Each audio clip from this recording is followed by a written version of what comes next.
Samsy. Story time with Dora.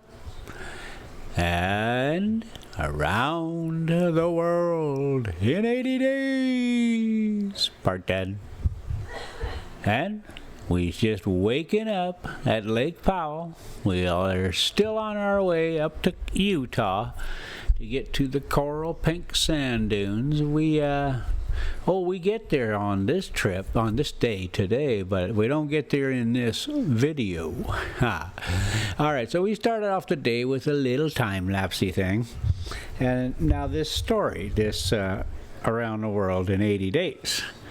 Now, when we left off, everybody was hiding in the forest with, oh boy, I want to say Keanu, but that ain't right. It's Kaiuni. That's what I'm pretty sure that's what it is. I'm pretty sure it's Kaiuni, the elephant who likes sugar. They were all hiding there because there was a bunch of zealots and lunatics and coming by. I think they were capering fakirs, you know, whose cries sometimes drowned out the noise of the instruments. Oh, that, right. These are the guys that are all cut up and bleeding, and they punch each other in the face to be blessed and all kinds of stuff like that. You know, it's kind of like a old-timey mosh pit. They closed the procession. Okay, so we'll pick it up there. Sir Francis watched the procession with a sad countenance, and, turning to the guide, said, Suti? The Parsi nodded and put his finger to his lips. The procession slowly wound under the trees, and soon its last ranks disappeared in the depths of the wood. The songs gradually died away. Occasionally cries were heard in the distance until at last all was silent again. Phileas Fogg had heard what Sir Francis said, and, as soon as the procession had disappeared, asked, "What is a suttee?" "A suttee," returned the general, "is a human sacrifice, but a voluntary one. The woman you have just seen will be burned tomorrow at the dawn of day." Yeah, right. Let me see. What did they call that now? Oh, a voluntary one. Yeah, probably drugged. Got her family hostage. "Oh, the scoundrels!" cried Passepartout. Who could not repress his indignation? "And the corpse?" asked Mr. Fogg. "Is that of the prince, her husband?" said the guide. "An independent Raja of Bundelkund." "Is it possible," resumed Phileas Fogg, his voice betraying not the least emotion, "that these barbarous, oh, I think I got it right, barbarous customs still exist in India, and that the English have been unable to put a stop to them? These sacrifices do not occur in the larger portion of India," replied Sir Francis. "But we have no power over these savage territories, and especially here in Bundelkund. The whole district north of the Vindhyas is the theater of incessant murders and pillage." "The poor wretch!" exclaimed Passepartout. "To be burned alive?" "Yes," returned Sir Francis, "burned alive. And if she were not, you cannot conceive what treatment she would be obliged to submit to from her relatives." Oh, so if she doesn't go and do this, oh boy, okay, that makes sense. They would shave off her hair, feed her on a scanty allowance of rice, treat her with contempt. She would be looked upon as an unclean creature, and would die in some corner like a scurvy dog. The prospect of so frightening an existence drives these poor creatures to the sacrifice much more than love or religious fanaticism. Sometimes, however, the sacrifice is really voluntary, and it requires an actor. Oh boy. Exactly. It probably requires somebody like maybe, oh no, don't start. The active interference of the government to prevent it. Several years ago, when I was living at the Bombay, a young widow asked permission of the governor to be burned along with her husband's body. But, as you may imagine, he refused. The woman left the town, took refuge with an independent Raja, and there carried out her self-devoted purpose. While Sir Francis was speaking, the guide shook his head several times, and now said, "The sacrifice which will take place tomorrow at dawn is not a voluntary one." Uh-oh. We're going to take a couple extra days, I bet, to go and find out what's going on here. Let's take a look at this drive. Oh boy, okay, yeah, alright, that's better. I got myself a little drink of water, wet the whistle, because things is getting down here, and the drive, we's closing in on Kanab, that's the one, yep. Alright, here we go. So it's not a voluntary one, this sacrifice that's coming up. How do you know? Everybody knows about this affair in Bundelkund, but the wretched creature did not seem to be making any resistance, observed Sir Francis. That was because they had intoxicated her with fumes of hemp and opium. I figured as much. But where are they taking her? To the pagoda of Pilajai. Yeah, okay. 2 miles from here. She will pass the night there, and the sacrifice will take place tomorrow at first light of dawn. The guide now led the elephant out of the thicket and leaped upon his neck. Just at the moment that he was about to urge Kyouni, maybe. Yeah, okay. Yeah, I should have looked that up before because I said it a whole bunch of times, so it's not as Kyouni. We'll try that for a while. Forward with a peculiar whistle. Mr. Fogg stopped him, and, turning to Sir Francis Cromarty, said, "Suppose we save this woman." "Save the woman, Mr. Fogg? I have yet 12 hours to spare. I can devote them to that." "Why, you are a man of heart." "Sometimes," replied Phileas Fogg quietly, "when I have the time." I swear, he's a time traveler. Oh, that's the end of the chapter. Okay. Let's take a look here now.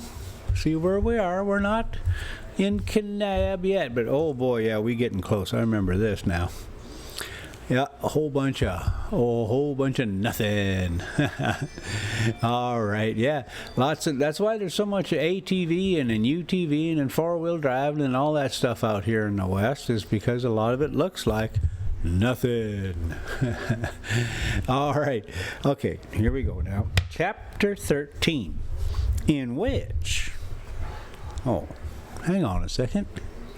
Okay, Chapter 13, in which Passepartout receives a new proof that fortune favors the brave. Oh, I know what I was doing. I was, oh yeah, I got me a fancy new desk. It's up in one of them uppy-downy jobbies. So yeah, we went up. Okay, in which Passepartout, oh yeah, fortune favors the brave. Here we go. The project was a bold one, full of difficulty, perhaps impractical. Mr. Fogg was going to risk life, or at least liberty, and therefore the success of his tour. But he did not hesitate, and he found in Sir Francis Cromarty an enthusiastic ally. As for Passepartout, He was ready for anything that might be proposed. His master's idea charmed him. He perceived a heart, a soul, under that icy exterior. He began to love Phileas Fogg. There remained the guide. What course would he adopt? Would he not take part with the Indians? In default of his assistance, it was necessary to be assured of his neutrality. Sir Francis frankly put the question to him. "Officers," replied the guide, "I am a Parsee, and this woman is a Parsee. Command me as you will." "Excellent," said Mr. Fogg. "However," resumed the guide, "it is certain not only that we shall risk our lives, but horrible tortures if we are taken." "That is foreseen," replied Mr. Fogg. "I think we must wait till night before acting." "I think so," said the guide.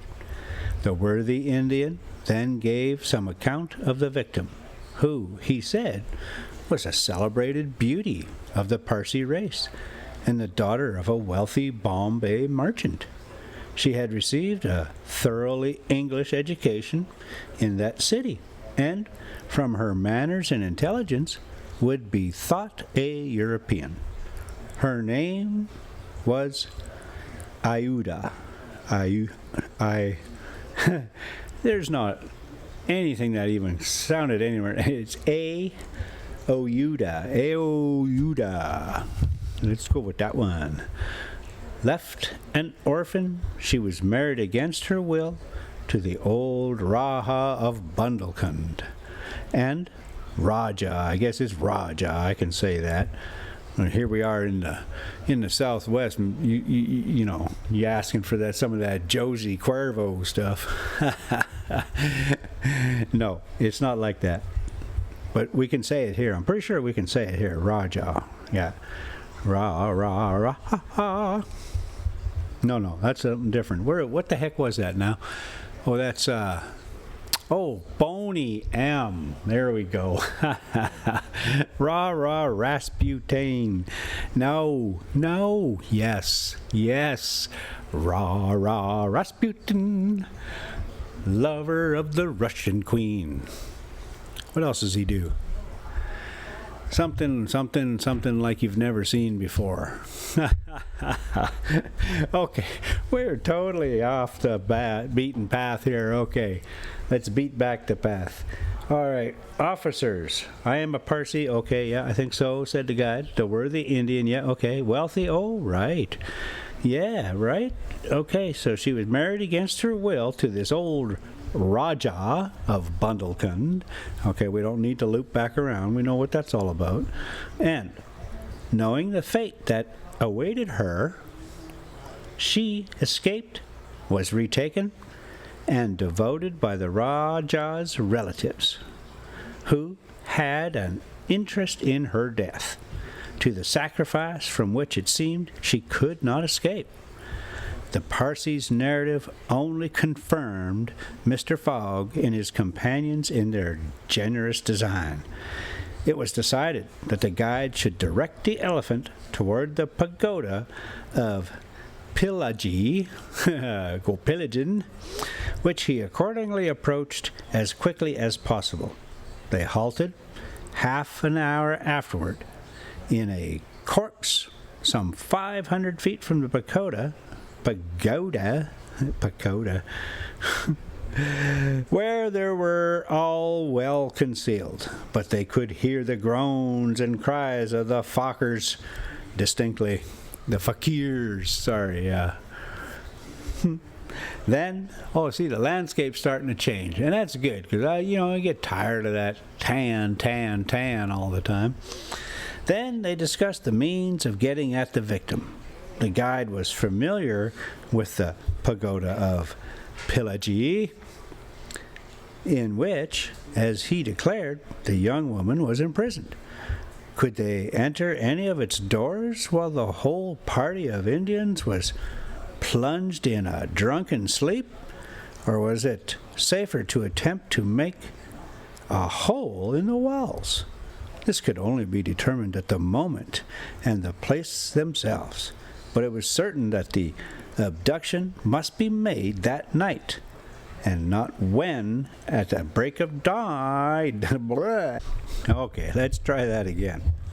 It must be made that night, and not when at break of day the victim was led to her funeral pyre.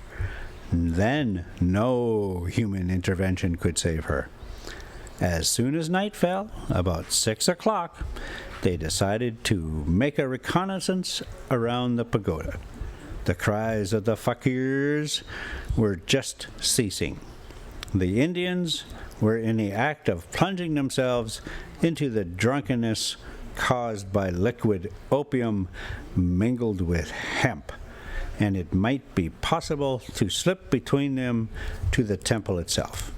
The Parsee, leading the others, noiselessly crept through the wood, and in 10 minutes they found themselves on the banks of a small stream, whence, by the light of the rosin torches, they perceived a pyre of wood, on the top of which lay the embalmed body of the Rajah, which was to be burned with his wife. The pagoda, whose minarets loomed above the trees in the deepening dusk, stood 100 steps away. Whew. "Come," whispered the guide. He slipped more cautiously than ever through the brush, followed by his companions. The silence around was only broken by the low murmuring of the wind among the branches. Soon the party stopped on the borders of the glade, which was lit up by the torches. The ground was covered by groups of the Indians, motionless in their drunken sleep. It seemed a battlefield strewn with the dead. Men, women, and children lay together. In the background, among the trees, the pagoda of Pillaji loomed. I'm going to have to look up that word, because I keep saying Pillaji like it might, you know what? Somebody help me out here now. Loomed distinctly. Much to the guide's disappointment, the guards of the Rajah, lighted by torches, were waiting at the doors, and marching to and fro with naked sabers. Probably the priests, too, were watching within. The Parsee, we're coming right into town. All right, so we're getting close. We get up to the gas station here, and I go in and grab me a jug or two of drinking water. And, no matter what anybody says, don't drink the water out of them RV tanks. There's just no way. The Parsee, now convinced that it was impossible to force an entrance to the temple, advanced no further, but led his companions back again. Phileas Fogg and Sir Cromarty also saw that nothing could be attempted in that direction. They stopped and engaged in a whispered colloquy. "It is only 8 now," said the brigadier, "and these guards may also go to sleep." "It is not possible," returned the Parsee. They lay down at the foot of a tree and waited. The time seemed long, and the guide ever and anon left them to take an observation on the edge of the wood. But the guards watched steadily by the glare of the torches, and a dim light crept through the windows of the pagoda. Oh, it must have been a different little town. I'm on a different trip now. Nah. They waited till midnight. Oh, I know what that was. I'm not going to say because I'll probably be wrong. But I know we're getting closer. I think. Am I recording in the right spot? Oh boy, this is going south here. Oh boy. And yep, oh boy. Okay, crept through the windows of the pagoda. Is that like? Isn't there a? All right. Oh, that's Kubota. No, man, they ain't driving Kubotas, are they? No. What would they even look like? They waited till midnight. But no change took place among the guards, and it became apparent that their yielding to sleep could not be counted on. The other plan must be carried out. An opening in the walls of the pagoda must be made. It remained to ascertain whether the priests were watching by the side of their victim as assiduously as were the soldiers at the door. After a last consultation, the guide announced that he was ready for the attempt and advanced, followed by the others. They took a roundabout way so as to get at the pagoda on the rear. They reached the walls about 12:30 without having met anyone. Here there was no guard, nor were there either windows or doors. The night was dark. The moon on the wane scarcely left the horizon and was covered with heavy clouds. The height of the trees deepened the darkness. It was not enough to reach the walls. Yeah, so we get in fuel. And we get some fuel, and then I push on up there by the store, and we get some water. Probably a bag of potato chips. So tell me, guys, when you all get fuel and you're done getting fuel and you need to go in and get a jug of water and some potato chips, do you just leave the vehicle sitting at the pump? Because a lot of people do. And they're in there eating hot dogs, and I'm like, what? But yeah, okay. Anyway, okay, so deep into darkness, yes. It was. We don't got much further to go here, and then we'll just kind of pack it in. It was not enough to reach the walls. An opening in them must be accomplished. And to attain this purpose, the party only had their pocket knives. Happily, the temple walls were built of brick and wood, which could be penetrated with little difficulty after one brick had been taken out. The rest would yield easily. They set noiselessly to work, and the Parsi on one side and Passepartout on the other began to loosen the bricks so as to make an aperture 2 feet wide. They were getting on rapidly. Then suddenly a cry was heard in the interior of the temple, followed almost instantly by other cries replying from the outside. Passepartout and the guide stopped. Had they been heard? Was the alarm been given? Common prudence urged them to retire, and they did so, followed by Phileas Fogg and Sir Francis. They again hid themselves in the wood and waited till the disturbance, whatever it might be, ceased, holding themselves ready to resume their attempt without delay. But, awkwardly enough, the guards now appeared at the rear of the temple, and they installed themselves in readiness to prevent a surprise. Ha! Well, there goes that plan, eh? All right. It would be difficult. See, now, let me get on this rant about fuel here. So we're driving Dora, and so this is my second fuel stop every day, right? Now, if I was in Ronnie, I wouldn't stop to get fuel until the way back. And, I know a good truck stop here and a good truck stop there kind of thing. And no problem. But, yeah, with the little van, you're stopping it's like not quite motorcycle distance, but dang near. I mean, back in the day when you're traveling with motorcycle, if you didn't have a big old tank, you're usually around 200 miles. It was your limit. So it's kind of tough, you're like, okay, I'm going to be camping up here, and that's 50 miles away from town. And then if you want to do any riding around kind of thing, well, it's like, oh, well, shoot, I need 100 miles. I need half of my capacity just to get back into town to get some fuel. So, yeah, it's not fun. I can imagine those little Sprinter vans with their 24 gallons of fuel, and the salesman probably tells you you're going to get 20. You're not going to get 20. You might get 15. Or you might get closer to 20, when you're coming down from the mountains and just rolling in. That's how they do it, They tell the delivery guy, hey, reset it when you get to Flagstaff. And because they come down, from 8,000 feet down to 1,500 feet, and the gas mileage looks pretty darn good. The salesman's like, oh yeah, look at it, I'll show you right here. Oh yeah, 18 miles to the gallon. Oh yeah, you go a long ways. No, you won't.